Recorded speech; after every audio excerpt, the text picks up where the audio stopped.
Монголын эзэнт гүрний үеийн хамгийн чухал археологийн дурслуудын нэг нь аваргын балгас юм. За тэгвэл тус төөрийг Чингис хааны эх орд аврууг орд мөн хэмээн тогтоосон байдаг.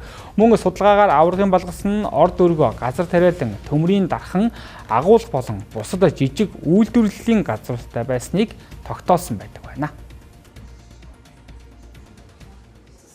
Чингис хааны аварга ордын туйр нь Хэрлэнгийн хөдөө арлын бүс нутагт байдаг. Түүхэн сурвалжуудад Чингис хаан улирлын шинжтэй 4 ордтой байсан гэж тэмдэглэсэн байдаг. Ордууд нь ихэнх үедээ улирлын байдал малын бэлчээр даган нүүдэлж байсан. Хожим хот хүрээ олон үргэлжсэн байна. Эдгээрээс аварга орд нь хамгийн хүндтэй гол орд байсан бөгөөд үйл хэргийг нь бүрт хатан эрхлэн явуулдаг байсан гэж үздэг.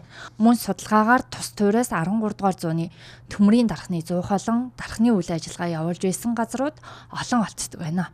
Одоо яг аваргын балгасаас бол төмрийн дархны үйл ажиллагаа явуулж исэн буюу бүтээгдэхүүн хийж хамгийн эцсийн үе шат амжилгын илэрч олдсон. За энэ утгаараа бол тухайн дурсгалд бол одоо төмрийн дарх шууд цуглаж одоо төмрийн дарх хийж бүтээгдэхүүн хийж исэн байна гэдэг нь бол тодорхой болж байгаа.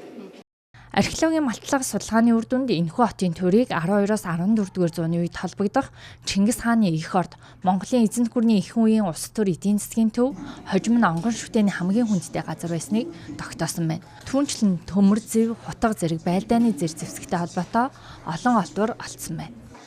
За энэ яг энэ төмрийн дархны зууханд ямар төмөр ашиглаж исэн бэ гэдэг тэр нь бол төмрийн бэлтгэж байсан гэдэг нь тодорхой болсон. За тухайн төмрийн бэлтгэц нь бол одоо Шандуу хотын буюу за одоо Монголын эзэнт гүрний бол тийм ээ нэг хэсэг болох тэр газраас тээвэрлж авчирч исэн байна гэдэг тодорхой болсон.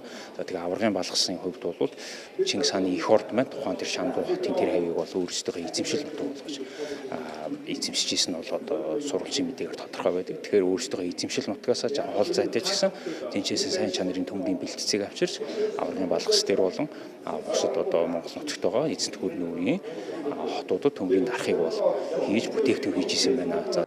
Аваргын балгаст олон удаа судалгаа хийсэн байдаг. Харин 2001 оноос хойш Монгол-Японы хамтарсан шин зуун төслийн хээрийн шинжилгээний анги наривчлсан малтлага судалгааны ажил хийж байна.